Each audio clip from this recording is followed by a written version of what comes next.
Udeyendo, see a kid coach, Nagani, you can you walk off that. Where the name is that?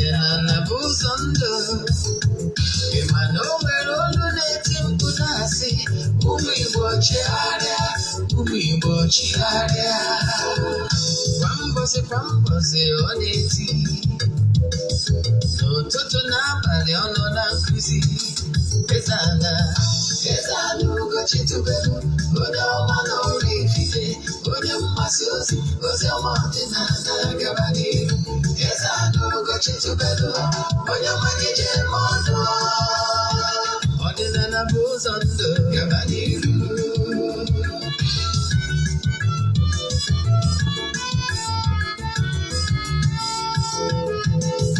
Eze-Ana Ugochi tubelu onye ọma n'ọrụ ifite onye mmasị ozi ọma ọdịnala gaba n'ihu Eze-Ana Ugochi tubelu onye ọma na-eje ọdụ ọdịnala bụ ụzọ ndụ gaba n'ihu Eze-Ana ga-adị Ugochi tubelu ga-adị Ugochi tubelu temple ọ ya adị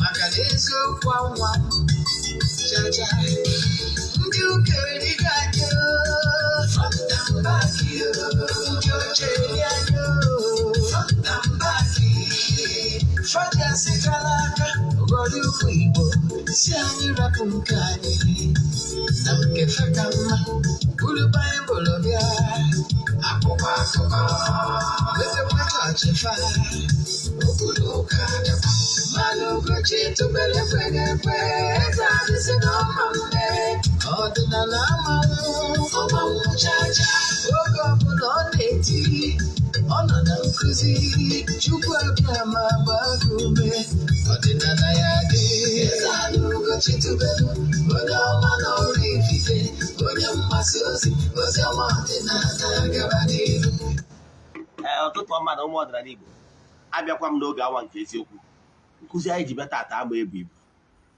yes nkụzi anyị ji bịa taa ọba ebu ibu just within 20 minutes we round up mana gee ntị maka ntị nke ọmụ ya amụta something that will change your life today maka ndị ọbụta abụ izi ha na-afụ m afọ mbụ Ogbuefi Eze-Ana Ugochi tubelu Oraifite abụ m onye isi nchụaja na Ugochi tubelu ọdịnala temple anyị na-agba afa miri emi rụkwazị ọrụ mmụọ dị iche iche abụkwazị m onye isi nchụaja na ọdịnala Restoration Prayer Ministry bụrụkwazị onye mgbasa ozi ọdịnala Igbo you can call me an ọdịnala evangelist I will answer my mission is to help people live better life n'ụbọchị tata n'oge awa nke eziokwu ihe anyị bịara ịkọwa bụ more you should know about your guardian angel ya chi onye ụwa sorry akụzigo m nkụzi a before mana because of ajụjụ ndị mmadụ na-abịa ajụ na WhatsApp nchọpụta na ọtụtụ ndị mmadụ ka dị confused maybe ihe a na-anụ n'ọnụ ndị mmadụ dị iche iche nwee sị ka m kwugharịkwa ya ọzọ maka na ọ nwere ndị adịghị eche old video ihe a chọrọ recent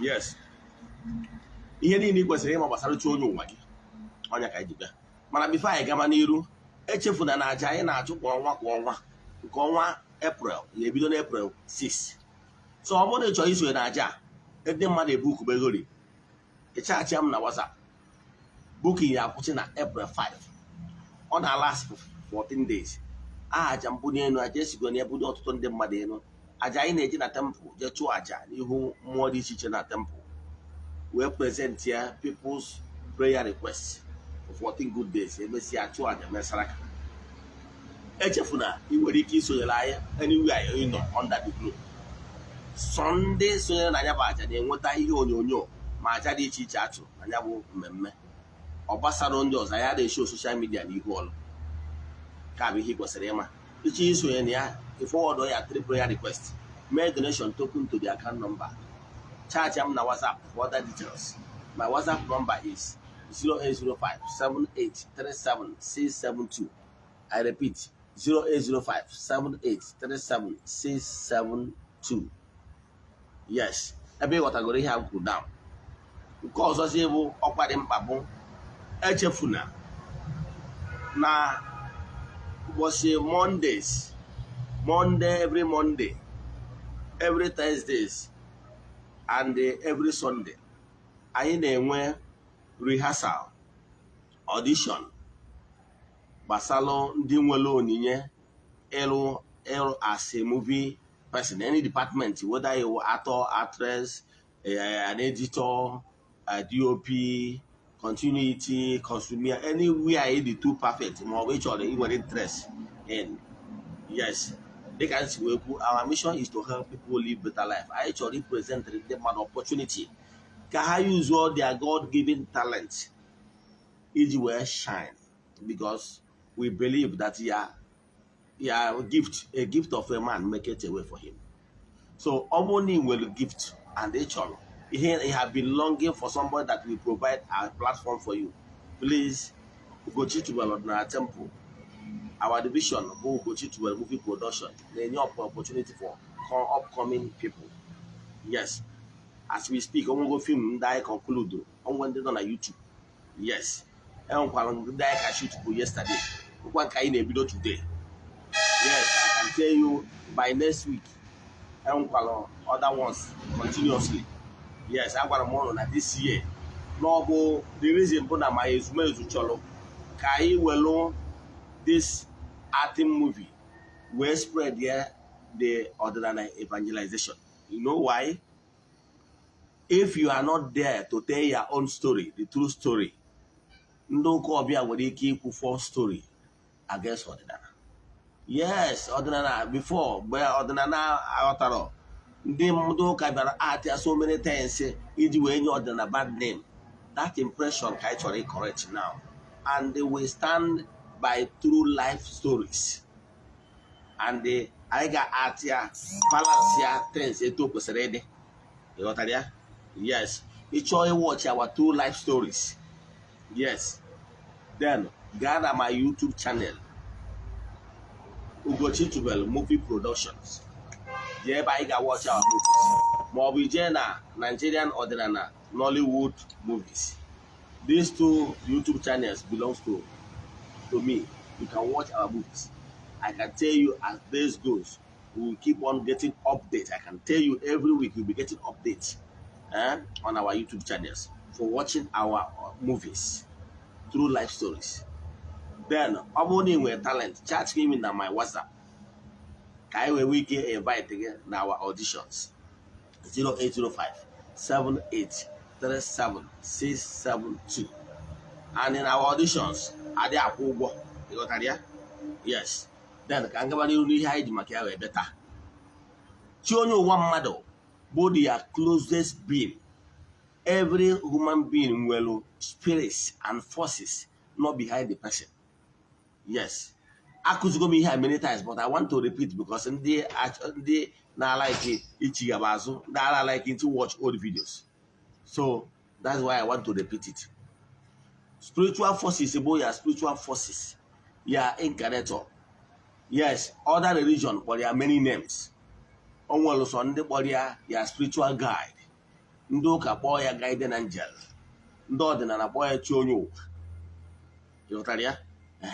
Man, I can tell you, no bro so chonyo wagebo spiritual forces sogi.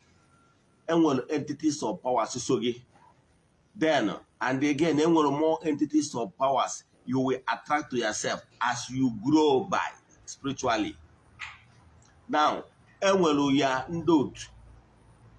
I talk in Igbo terms, Igbo spiritualist terms. Enwelu ya ndot, enwelu ya ndo banje, enwelu ya ndi yowa. Ndị a niile enwelu ndotugu, ọbụna iwe onye mmiri enwelu, ọbụna inwelu spiritual link with the Eze-Ana. Only with the fire elements, you need that we are spiritual associates. Yes. Then, enwere ikenga suchige. Here, the yati ikenga or the Nanibo represent the force that work in harmony with Yachi. and onye batara nji agwa ndị mmadụ they should stop separating chi ha and the forces so chi ha, because they work in harmony as a unit.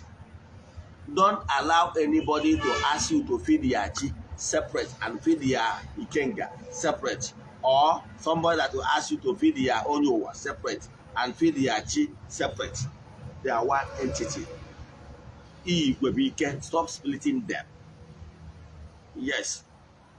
Then here na spiritual, the closest being to you is what people can call PA. Personal assistant is the closest being to you. Or on the government and the soldier boy ADC. That's a soldier man as president, ADC. Yes, on about for to defend and protect Mr. President. So Jonyo Wage Bonye gana agbalu gị izu. Onye nwere ike iwekwa information gị na ihe chọrọ instruction email pass ya to other departments as a president. Your ADC can tell other people, say, Mr. President say you should do this one should man this post, this one should man this post. So it all the closest being. So you need to get a chicken in a man if easy as only easy be an order and abrogoro problem ndị mmadụ na-enwe enwere ọtụtụ ndị mmadụ na-akụzi many things ndị mmadụ na-adị confused mana achọrọ m ịgwa the simplest method ya enyere gị aka ka ị ghara put yourself into stagnation. So what you must do first is you must first build what I call personal relation with your chi, and then you get to build that personal relation with your chi ọ ga-enyere gị aka na ndụ a. So he is ga-ebu. Okay, so sorry on network delay. So what am I saying? You build the time for your spiritual exercise. Those your spiritual exercise time, you use it to bond very well with your chi. Because you need your chi direction. Don't go without being sent. You cannot go ahead of your chi. Your chi is your force. Now, therefore. And know that Yachi will activate the spirit of discernment. The spirit of discernment more so he cannot achieve it as a human without engaging Yachi. Or chi will get afu nife. Na afu kesorezo. So he gave us a megalobo, get a chi build the rapport. Now he will kosaru chige. Maka ndị Igbo na-atụ inu si na iburu chi ụzọ gbagbo onwe n'ọsọ. So ihe bụ chi ụzọ gwazie chi gị chi m na nchọrọ ka m gbaa afa mara ihe na-eme na ndụ m. Ihe izi ị ga-ebu ụzọ abụrụ bum ọdịnala bum jewe afọ onye ụwa ịchọrọ onye wee nọrọ ụwa. Ịmatagoro afọ onye nọrọ ụwa bụ na owu bụ na aha ya wụ okeke agbaoke. Wili nne ma okeke agbaoke solve your problem. Wili ịma na chi onye ụwa gị bụ nna mụtara nna gị ị na-ịmara ya n'ọwụ Udezuka Okafor. Will you start them solve your problem? The answer is no. So why going for them a happy see over the so if you get my name, yes, your problem is beyond that name. So here is first of all, Ebia, Ibruzo, your chigisia biko. Nature that direct onye ya bo your spiritual guide. Onye gisina kia, where mati he magi. Onye gabu di bage. Ga-enyere gị anya na mmụọ ikwuchazie etu ahụ chi gị amadugo aida na onyere o nwere so many ways ndị mmadụ ji enweta information.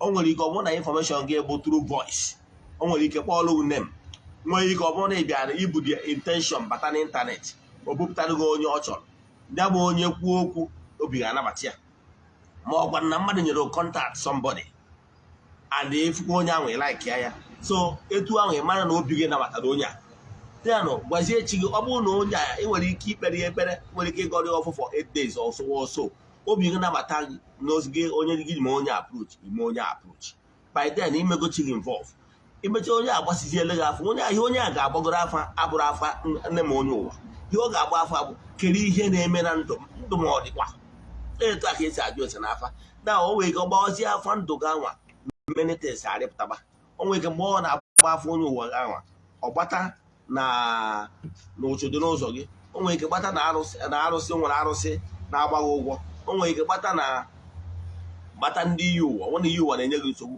o nwere ike gbata menites ihe niile ọ gbatara ọ ihe ndị abụgoro ihe na-enye gị nsogbu ọ bụrụ nne m onye ụwa gị ịgbatazi ụgwọ n'otu n'ụzọ sagoro otu. Ọ bụrụ na ndị amoosu na-enye nsogbu saa ke ndị amoosu. Ọ bụrụ na o nwere na enwere coded relationship with gị na chi megolo alignment. Ịghọtara ya? Alignment ya imesi alignment ya feed ya chi wute ata akpọghị onye ọbụla afa. Adị universal method. Imesi ya etu ọnwa kebe eziokwu na chi onye ụwa gị ma gị. Yes, ọ mara ọnya nụrụ. Weda ma ịkpọrọ ya afọ ma ọ na ịkpọrọ ya afa. Wee jụọ ha ajụjụ etu a kịta. Ọ bụrụ na mmadụ kịta apụta kpọọ mụ si oke kpọọ m afa nwa m, kpọọ mpa onye na-etu akpọ afa nwa m, won't I answer? Ọ kpọrọ afa m mana ọ kpọrọ afa m nwa m. Yes. So ọ bụrụ na iweta ọkụkọ wonye ya anaghị elu kpọọ onye bụ chi onye ụwa m, onye ọbụla ịbụ nọ nka nna akpọ ọ ya iwu ansa. Ịghọtara ya? Ebe ọ ya hapụ ịza abụ because e nwere harmony even in the spiritual world bụ mgbe ịkpọrọ the wrong ịkpọrọ aha onye ọzọ. Mana ọ bụghị adị ịkpọrọ afa yuzu onye ọbụla ọ bụ they will answer. Stop being too close. Name now. Name ya solve your problem. So agbasigoro afọ ọnwụ n'ụchụ dị n'ụzọ saa ụchụ maka ya bụ ụchụ ma ọ bụ alụ dị n'ụzọ nwere ike imechi gị ọ na-ezo ezo chi ga-ama dị active. Ụchụ na ọrụ akwụ akọva gị a na-agbazi afọ onye ụwa gị ọ na-ada ịfọkwa. Enwere ike onye akpọrọ gị onye akpọ maka na o nwere ọ dị afọ ya clear and in order to swallow gị nyere ya ọ kpọrọ gị afọ ofu onye. Ịghọtara ya? And by then ị dị confused. So what am I saying? Stop being confused. Ihe ị ga-emegoro owo ibidogoro saba ụchụ anwanụ sachapụ ọtụ n'ọdị n'akụkụ gị na chi ga-adịzie na mma. Ime alignment gị na chi ga na-esozi gị. Ị nwere ike sị bụbọsị ya na-agbazi afọ onye ụwa hazi chi ga-anọ gị na chi ga-anọ n'oso a na-asị ka onye uche onye ụwa chi ga-apụta maka na oso gị ya. Mana ọ bụrụ na chi gị na-ezo edogbudo ihu na kpuchie ihu ebe ọzọ because of ọtọ n'ọdị n'ụzọ gị, kedu ka ọ ga-esi gosi onwe? And at the end mgbe ịdịzi confuse onye ọ bụ ịdịzie stagnant by then ị nwere ike sị ihe nke ike agwụgwọ gị. Ọ nwere ndị gị nwa na-enye m m anya yes gị nwa ka dị na-agwa gị nwa bụ onye gbagorogara afọ onye ụwa dịzie confuse onwekwa nke ịlụrụ alụ ma ụfọdụ ịdịrị hurry ka ịkpọchi onye ụwa gị ije kpọtuo the wrong person n'okpesi. Ị na-akpọtuchi onye ụwa gị n'okpesi where you are not even ready there to attend to it. Ịkpọtuo chi gị jedebe na be dibịa ma ọ bụ ịkpọtuo chi n'obodo kedu ihe na-akpọtụrụ ya ya nọ n'anyanwụ fesi anyanwụ illuminate entire creation. So ihe a kpọtuo chi gị n'anyanwụ feed echi gị pending mgbe ị nwere a conducive environment where you will be attending to it every morning. Like today, enyego m je tụọrụ chi m nzu tụọrụ my entities nzu na mmụọ niile m na ha so nzu wee gwa ha na chefu. Ịghọtara ya? So ihe na-achịkọwalụ gị bụ ihe ị ga-ebu ụzọ megolo bụ ịgbagoro afọ mara ihe dị n'ụzọ gị clean yourself up. Ịkpọzi afọ mara onye ọ bụ by name is secondary. Unu emezi n'ụdị mistake ya maka mistake ya nwere ndị na-aha mechazie ya n'ikpeazụ na-asịgazi adị mgbe ọ bịazi ma chọọ ọgbazi ọrụ dị n'ụzọ ya ị now find out na onye ahụ ọ kpọtụrụ n'okpesi abụrụ dị ya abụchi ya ọ bụrụzie double spending and ọ bụrụ itinye na more confusion. Ka m kwụsị ebe a. Ihe ị ga-eme ewe imetụ aka na share button. I can tell you na onwe onye meseji a is meant for. Enwere ike ọ bụrụ na ọ gụwa ya bụ contact person that message ga-ejide onye aka. Don't be stingy. Metụ aka na share button. Ọ bụrụ na o nwere ajụjụ nwere na nkụzi a ma ọ bụ na ihe ọbụla gbagwojuru anya n'ọdịnala Igbo ma ọ bụ na ịchọ ka agbalụ gị afọ mmiri emi send anụ meseji na WhatsApp 0805 7837 672. I repeat 0805 7837 672. Nke ọzọ ọ bụrụ na n'ịma ka esi alụ epic village, that is those old huts, they know how to build it. Yes, please chat me on my WhatsApp number. I really want to build an epic village for movie production in my town. Yeah, guys, you want to send them. Yeah, guys, see you tomorrow. Thank you.